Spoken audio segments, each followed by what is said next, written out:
அது ஒரு பெரிய சூப்பர் மார்க்கெட். ஒரு மனிதன் அவனுக்கு தேவையான பொருட்களை வாங்க ஒவ்வொரு இடமாக போய் கொண்டிருந்தான். அப்பொழுது அவன் போகும் இடமெல்லாம் ஒரு வயதான பெண்ணும் பின்தொடர்ந்து போனாள். பொருட்களை சோதித்து பில் போடும் இடத்திற்கு முன்பாக அந்த பெண் அந்த மனிதனை முந்தி கொண்டு சென்றாள்.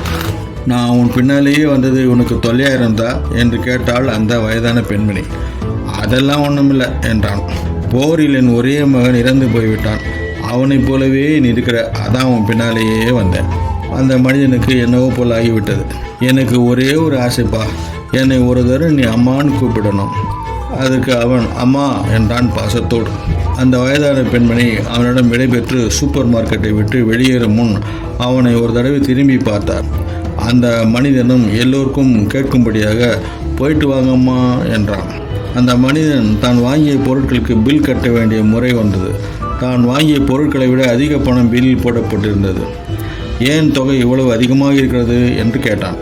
அந்த பில் போடுபவன், அதை போனாங்களே உங்கள் அம்மா, அவங்க தான் தன் பில் பணத்தை உன்னிடம் வாங்கிக்க சொன்னாங்க, அதான் என்றான். அந்த மனிதன் ஆடி போய்விட்டான். இப்படியா நான் ஏமாறுவேன்?